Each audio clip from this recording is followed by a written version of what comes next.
Biology पाठशाला। आज chapter digestion की स्टार्टिंग करेंगे और इसमें सबसे पहला टॉपिक लीवर को डिफाइन करेंगे, इसका डिस्क्रिप्शन पूरा देंगे। तो अभी तक की हमने टर्म में ये समझा कि science is systematic body of knowledge, यानी कि विज्ञान किसी विषय का क्रमबद्ध अध्ययन है। यानी कि यहाँ पे अगर कोई चीज है तो उसका एक फंडामेंटल फैक्ट है और बिना तथ्य के विज्ञान या बायोलॉजी की कल्पना करना कठिन है। आज हम लीवर की बात करेंगे।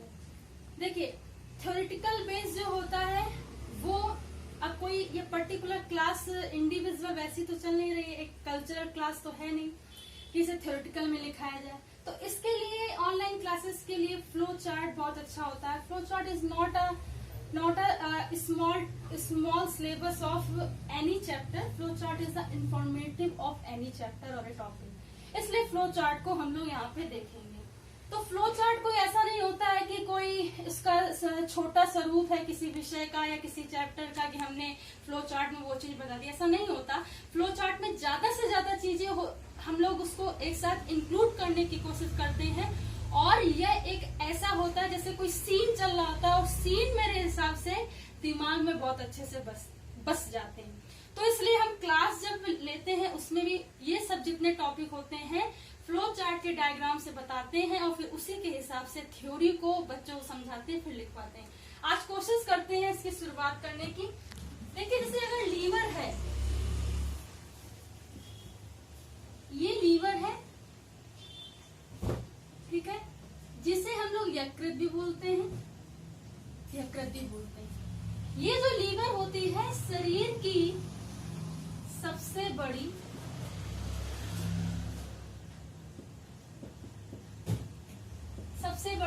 ग्रंथि होती है। ये जो लीवर है जिसे यकृत बोलते हैं, ये शरीर की सबसे बड़ी ग्रंथि होती है, यानी कि लार्जेस्ट ग्लैंड होती, ग्लैंड ऑफ बॉडी होती। उसके बाद ये जो लीवर होता है इसका जो स्ट्रक्चर होता है वो स्पॉन्जी सॉलिड, अगर हिंदी में बोले तो ठोसीय स्पॉन्जी होता है, ठोसीय स्पॉन्जी होता है। उसके बाद अगर इसकी बात की जाए तो इस लीवर में 3 लोब्यूल्स होते हैं। 3 लोब होते हैं। लोब का मतलब बेटा होता है खंड। क्या होता है? खंड। हम दोनों लेके चलेंगे खंड। तो 3 लोब्यूल्स होते हैं और 3 लोब होते हैं और सिंगल लोब को लोब्यूल्स बोलते हैं और जितने भी लोब्यूल्स होते हैं, जितने भी खंड होते हैं, सिंगल एक खंड, वो क्या होता है? ये एक खंड हो गया, ठीक है। अभी मैं बताऊंगी इसको अच्छे से। एक खंड ये होते हैं कनेक्टिव टिश्यू के द्वारा जुड़े हुए, कनेक्टिव टिश्यू के द्वारा जुड़े हुए, यानी कि संयोजी ऊतक के द्वारा जुड़े हुए, संयोजी ऊतक के द्वारा क्या होते हैं? जुड़े हुए होते हैं, ठीक। जब ये लोब्यूल्स यानी 3 जो खंड होते हैं, राइट, लेफ्ट और एक नीचे साइड होता है, ठीक है। और ये प्रत्येक लोब्यूल्स क्या होते हैं? कनेक्टिव टिश्यू, संयोजी ऊतक के द्वारा जुड़े हुए होते हैं और ये एक पतली लेयर, थिन लेयर से अलग होते हैं, थिन लेयर से अलग होते हैं, ठीक। जब ये थिन लेयर से अलग होते हैं तो एक सेपरेट स्ट्रक्चर, एक अलग प्रकार के स्ट्रक्चर का निर्माण करते हैं। एक सेपरेट स्ट्रक्चर, अलग प्रकार के स्ट्रक्चर का निर्माण करते हैं जिसे ग्लीजोन, जिसे यहां पे लिख दे रही हूं ताकि आप लोगों को अच्छे समझ में आ जाए। यहां पे ग्लीजोन कैप्सूल, ग्लीजोन कैप्सूल या ग्लीजोन कैप्सूल को बोलो संपुट, संपुट कहते हैं। तो ये कुछ इसका इंट्रोडक्टिव मेथड देखिए मैं समझाती हूँ इसको। अब जैसे कि कल्चरल क्लास में क्या होता है कि हम बोलते हैं, लोग फिर बच्चे बोलते हैं, तो उससे क्या होता है कि बहुत अच्छा एक माहौल बनता है। लेकिन हम कोशिश करेंगे कि ये पूरा एक वैसे ही माहौल बने और आप लोगों को याद भी हो जाए। अगर इसे ध्यान से समझेंगे तो आज के बाद लीवर याद या रटने की जरूरत नहीं पड़ेगी, अपने आप समझ में आएगा। चलिए, लीवर जिसे यकृत कहते हैं, लीवर जिसे यकृत कहते हैं, वो शरीर की सबसे बड़ी ग्रंथि होता है। वो शरीर की सबसे बड़ी ग्रंथि होती है, जिसे largest gland of the body कहते हैं। ठीक है, तो लीवर क्या है? सबसे पहले शरीर की सबसे बड़ी ग्रंथि होती है। उसके बाद करें, जो लीवर का स्ट्रक्चर होता है स्पॉन्जी सॉलिड होता है। जो लीवर का स्ट्रक्चर होता है वो स्पॉन्जी सॉलिड होता है या ठोसे स्पॉन्जी होता है। ठीक है, उसके बाद अगर हम बात करें तो ये जो लीवर होता है जिसे यकृत कहते हैं, शरीर की सबसे बड़ी ग्रंथि होती है, स्पॉन्जी सॉलिड या ठोसे स्पॉन्जी होता है। साथ ही साथ प्रत्येक लीवर में क्या होता है? 3 लोब पाए जाते हैं। 3 लोब पाए जाते हैं। ठीक है, इस 3 लोब में प्रत्येक लोब को लोब्यूल्स कहते हैं। इस 3 लोब में प्रत्येक लोब को लोब्यूल्स कहते हैं। लोब्यूल्स यानी कि प्रत्येक एक खंड। ये जो खंड होते हैं, लोब्यूल्स होते हैं, ये संयोजी ऊतक के द्वारा या कनेक्टिव टिश्यू के द्वारा जुड़े हुए होते हैं। ये जो लोब्यूल्स होते हैं, एक खंड होते हैं। ठीक है, ये कनेक्टिव टिश्यू या संयोजी ऊतक के द्वारा जुड़े हुए होते हैं। जब ये लोब्यूल्स कनेक्टिव टिश्यू के द्वारा जुड़े हुए होते हैं तो एक थिन लेयर से मिलकर बने होते हैं, और ये थिन लेयर जब सेपरेट होती है, अलग होती है, तो ग्लीजॉन कैप्सूल का निर्माण होता है, और इस ग्लीजॉन कैप्सूल को ग्लीजॉन संपुट भी कहते हैं। और जब ये थिन लेयर सेपरेट हो जाती है, तो जब ये सेपरेट हो जाएगा तो ये स्ट्रक्चर ग्लीजॉन कैप्सूल या कैप्सूल का निर्माण करता है। इसे क्या बोलते हैं? ग्लीजॉन कैप्सूल या ग्लीजॉन संपुट कहते हैं। ठीक, इस तरीके से पूरा सिनेरियो चलता है। चलिए फिर से याद करते हैं। इसलिए मैंने इसको नंबर दे दिया है ताकि पूरा एक फ्लो चार्ट का माहौल बने। देखिए कैसे, लीवर शरीर की सबसे बड़ी ग्रंथि होती है। लीवर जो होती है शरीर की सबसे बड़ी ग्रंथि या लार्जेस्ट ग्रंथि होती है। इसका स्ट्रक्चर स्पॉन्जी सॉलिड ठोसी स्पॉन्जी होता है। इसमें लीवर या यकृत में 3 खंड या 3 लोब्यूल्स होते हैं, और प्रत्येक लोब्यूल्स कनेक्टिव टिश्यू या संयोजी ऊतक के द्वारा जुड़ा होता है, और प्रत्येक लोब्यूल संयोजी ऊतक या कनेक्टिव टिश्यू के द्वारा जुड़ा हुआ होता है। जब ये कनेक्टिव टिश्यू थिन लेयर के द्वारा अलग होते हैं, जब ये कनेक्टिव टिश्यू जो लोब्यूल से जुड़े हुए हैं थिन लेयर के द्वारा सेपरेट होते हैं, तो एक कैप्सूल का निर्माण करते हैं जिसे ग्लीजॉन कैप्सूल या ग्लीजॉन संपुट कहते हैं। इस तरीके से पूरा लीवर आता है। क्या हम इसको नहीं लिख सकते? बस यही तो है, अपने शब्द ही तो जोड़ने हैं। आप चाहे ये लिख दो कि लीवर शरीर की सबसे बड़ी ग्रंथि है, या ये शरीर की सबसे बड़ी ग्रंथि होती, कोई नहीं काटेगा। आप लिख सकते हो कि इसका स्ट्रक्चर स्पॉन्जी सॉलिड होता है, या लीवर का स्ट्रक्चर स्पॉन्जी सॉलिड होता है, या स्पॉन्जी सॉलिड यकृत की संरचना होती है। ठीक, इसमें 3 खंड पाए जाते हैं, प्रत्येक खंड को लोब्यूल कहते हैं। इसमें 3 खंड पाए जाते हैं, प्रत्येक खंड को लोब्यूल्स कहते हैं। ये लोब्यूल या एक लोब्यूल्स होता है संयोजी ऊतक के द्वारा एक कनेक्टिव टिश्यू के द्वारा जुड़ा हुआ होता है। यह एक पतली लेयर या थिन लेयर के द्वारा अलग होता है और एक सेपरेट स्ट्रक्चर बनाता है जिसमें कैप्सूल का निर्माण होता है। इस कैप्सूल को ग्लीजॉन कैप्सूल या ग्लीजॉन संपुट कहते हैं। अगर इस पूरे सिनेरियो को दिमाग में बैठा दिया जाए तो थ्योरी अपने आप से बच्चा बना सकता है। तो इस तरीके से कुछ इसका पूरा प्रोसेस होता है। शरीर की सबसे बड़ी ग्रंथि होती है, ठोसी स्पॉन्जी होता है, 3 खंड होते हैं, प्रत्येक खंड के लोब्यूल्स कनेक्टिव टिश्यू के द्वारा जुड़े होते हैं। कनेक्टिव टिश्यू से ये जो लोब्यूल्स जुड़े होते हैं ये थिन लेयर के द्वारा सेपरेट होते हैं और अलग स्ट्रक्चर का निर्माण करते हैं जो कैप्सूल होता है जिसे ग्लीजॉन कैप्सूल कहते हैं। इतनी बात समझने के बाद हम नेक्स्ट इसके स्टेज की बात करते हैं, आगे बढ़ते हैं। इसको रख कर देती हूँ।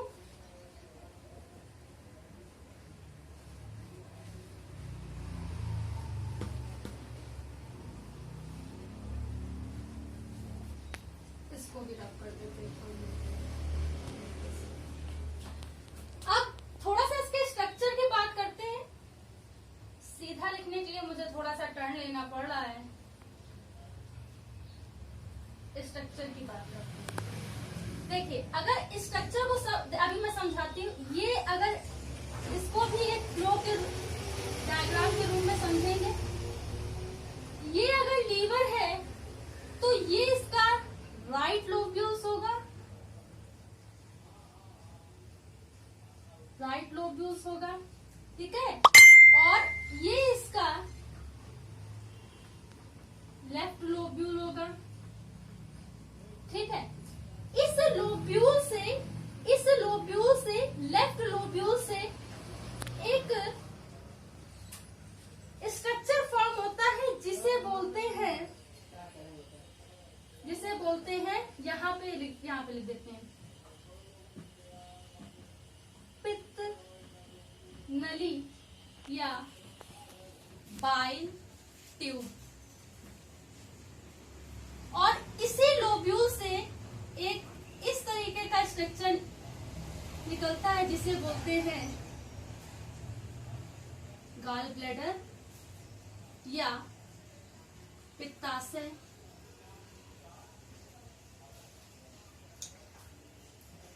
इस राइट लोब्यूल से एक स्ट्रक्चर निकलता है और ये स्ट्रक्चर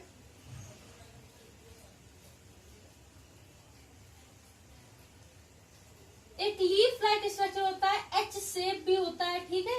पेनक्रियाज जिसे बोलते हैं, पेनक्रियाज, इसी को अग्नाशय भी बोलते हैं, अग्नाशय भी बोलते हैं, ठीक। और इसी राइट लोब्यूल से लीफ लाइक स्ट्रक्चर या एच शेप स्ट्रक्चर निकलता है। उसके बाद ही यहां से एक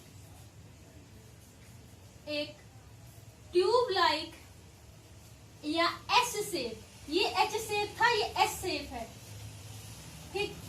ट्यूब लाइक स्ट्रक्चर जिसे बोलते हैं स्प्लीन या ग्रहणी। इस तरीके से इसका कुछ स्ट्रक्चर होता है, ठीक है, ठीक। ये इसका तीसरा भाग होता है। अगर हम इसको थोड़ा सा और ये तीसरा, ठीक। तो अगर हम लीवर के फ्लो डायग्राम को उसको समझने की कोशिश करें तो राइट हैंड साइड इसका राइट लोब्यूल होता है, जिसे हम लोग दाहिना लोब्यूल कहते हैं, दाहिना खंड कहते हैं। और इधर इसका लेफ्ट लोब्यूल होता है। इसी राइट लोब्यूल से एक बाइल ट्यूब या पित्त नली का निर्माण होता है। इसके नीचे एक स्ट्रक्चर होता है, ठीक है। और इस स्ट्रक्चर को पित्ताशय कहते हैं। एक तरीके का एक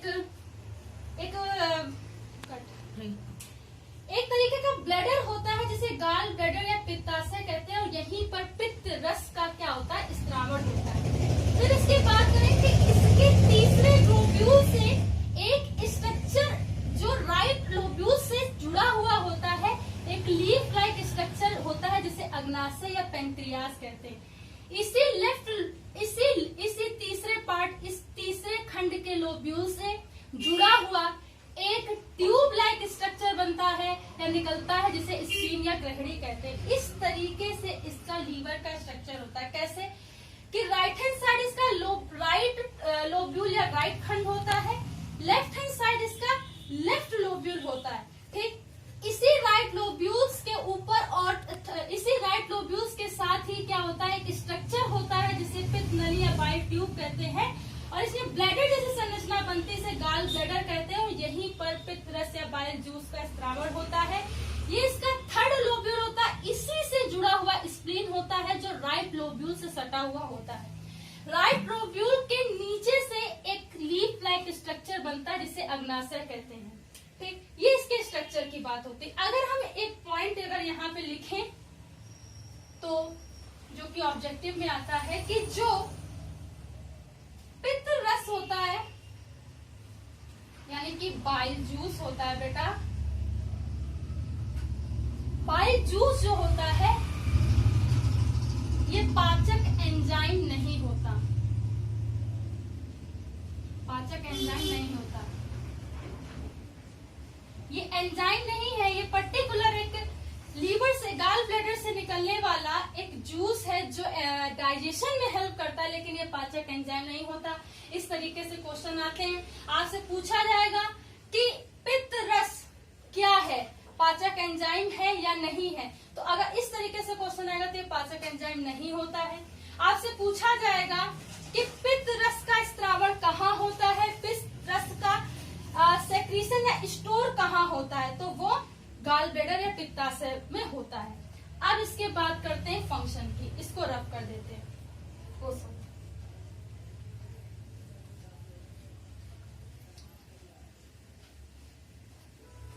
चलिए इसके लिए हम फिर से एक बार ट्राई करते हैं। देखिए ये लीवर है, ठीक, जिसे हम लोग क्या बोलते हैं, यकृत, ठीक है, यकृत। यहाँ पे हम छोटा छोटा यकृत, ठीक। यहाँ पे फिर से हम इसको डिफाइन कर देते हैं, शरीर की सबसे बड़ी ग्रंथि, क्योंकि अब ये पूरा फंक्शन का फ्लो चार्ट बनने वाला है, तो हमेशा याद रहेगा, शरीर की सबसे बड़ी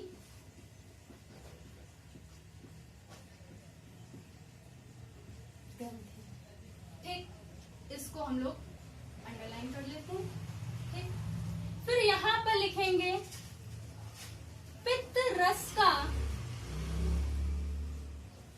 स्त्रावण, पित्त रस का स्त्रावण, ठीक है।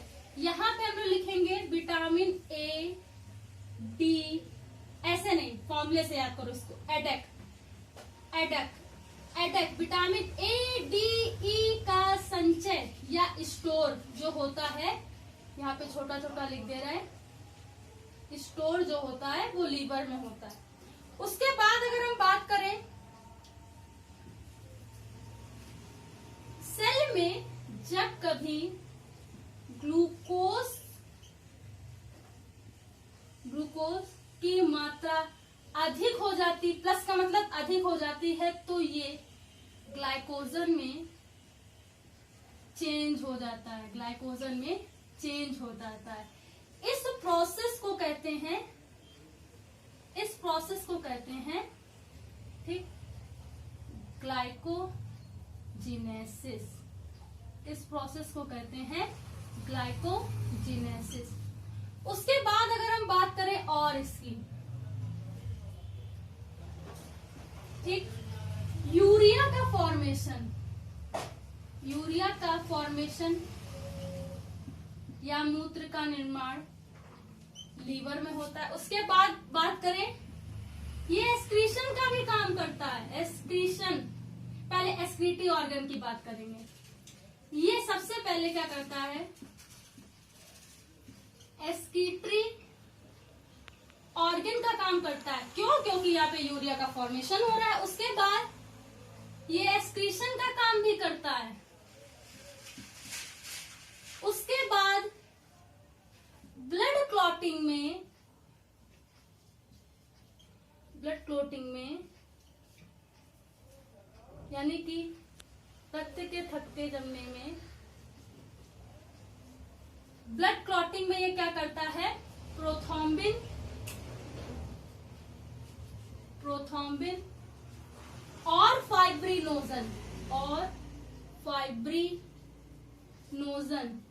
का संश्लेषण करता है, का संश्लेषण करता है। उसके बाद देखिए ऊपर जगह है, ठीक। उसके बाद ये जो लीवर है और भी काम करता है, ठीक।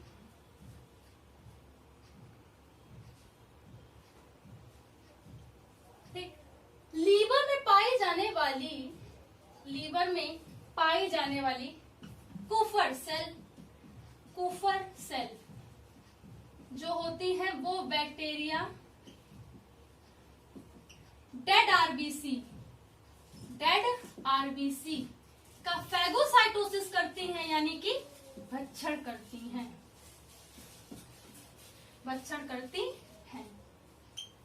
ठीक। इस तरीके से ये इसके फंक्शन का काम होता है। लगभग 8 से 9 फंक्शन इसके पूर्ण हो गए होंगे।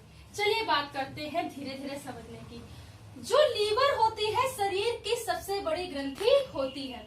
लीवर जो होती है शरीर की सबसे बड़ी ग्रंथि होती है, ठीक। अगर हम पुराना उठा के देखें, मतलब जो अभी मैंने पढ़ा है कि लीवर शरीर की सबसे बड़ी ग्रंथि होती है, ठीक है। सॉलिड स्पॉन्जी इसका स्ट्रक्चर होता है, ठीक है, वो याद रखिएगा। तो लीवर शरीर की सबसे बड़ी ग्रंथि होती है। लीवर यानी कि यकृत क्या करता है? पित्त रस का स्त्रावण करता है। लीवर यानी कि यकृत पित्त रस का स्त्रावण करता है। उसके बाद अगर बात करें तो लीवर जो होता है विटामिन ए, डी, ई, के, इसे एडेक बोलते हैं। क्या बोलते हैं? एडेक। ये फॉर्मूला है याद करने का, या कीड़ा भी आप इसे लिख सकते हैं। कीड़ा कहे या एडेक करें, आपको याद होना चाहिए। विटामिन ए, डी, ई, के का संचय लीवर में होता है। विटामिन ए, डी, ई, के का संचय लीवर में होता है। अगर आपसे पर्टिकुलर क्वेश्चन पूछ लिया जाए कि विटामिन के का संचय कहाँ होता है? लीवर में। आपसे पूछ लिया जाए विटामिन ई का संचय कहाँ होता है? लीवर में। आपसे पूछ लिया जाए विटामिन डी का संचय कहाँ होता है? लीवर में। आपसे ये पूछ लिया जाए कि विटामिन ए का संचय कहाँ होता है? लीवर में। तो इन चारों विटामिन का संचय कहाँ होता है? लीवर में। आप इसे एडेक से याद रखेंगे। लीवर में पाए जाने वाली सेल्स में क्या होता है कि जब कभी ग्लूकोज की मात्रा अधिक हो जाती है, लीवर में पाई जाने वाली सेल्स में जब कभी ग्लूकोज की मात्रा अधिक हो जाती है, तो इस अधिक ग्लूकोज को ये ग्लाइकोजन में चेंज कर लेती है और संचय या स्टोर कर लेती। क्या बोला मैंने बोला कि लीवर की सेल में जब कभी ग्लूकोज की मात्रा ज्यादा हो जाती है तो यह क्या करता है? ग्लूकोज ग्लाइकोजन में चेंज हो जाता है और स्टोर हो जाता है या संचित हो जाता है। इस प्रोसेस को ग्लूकोज से ग्लाइकोजन में बदलने की क्रिया को ग्लाइकोजिनेसिस कहते हैं। इस प्रोसेस को ग्लूकोज से ग्लाइकोजन में बदलने की क्रिया को ग्लाइकोजिनेसिस कहते हैं। ये भी एक फंक्शन है।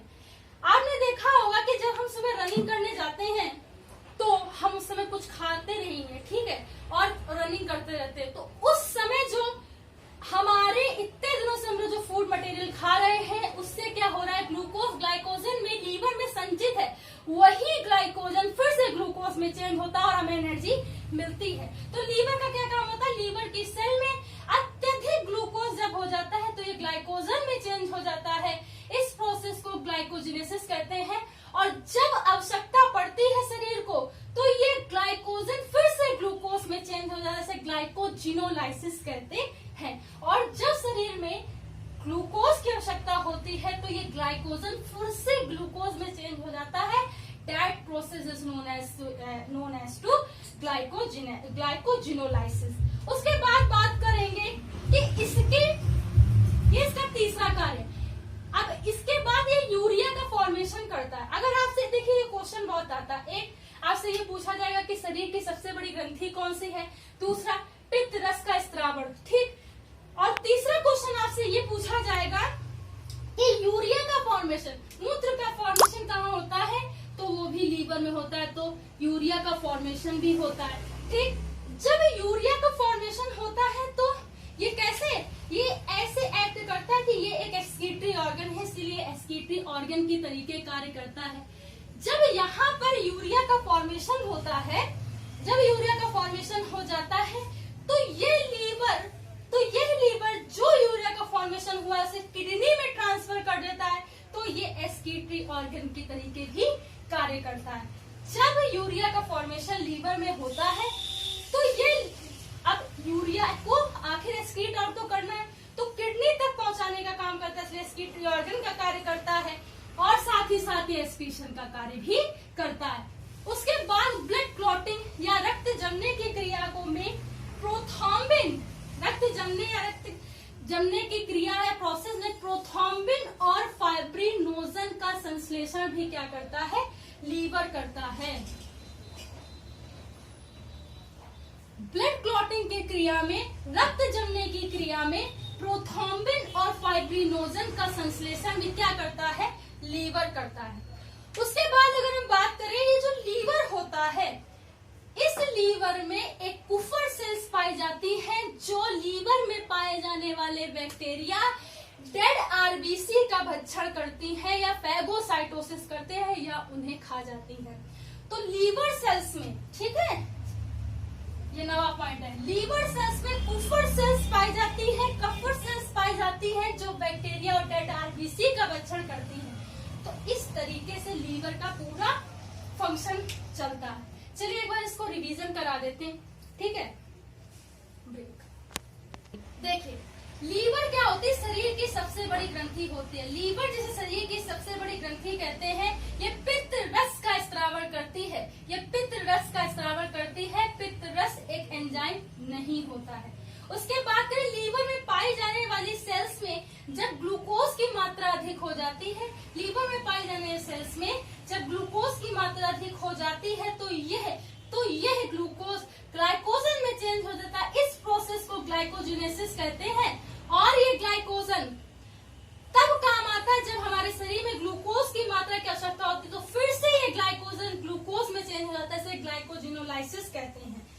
और लीवर में क्या होता है, यूरिया का फॉर्मेशन होता है। लीवर में यूरिया का फॉर्मेशन होता है, यकृत यूरिया का निर्माण होता है। आप चाहे जैसे लिख सकते हैं।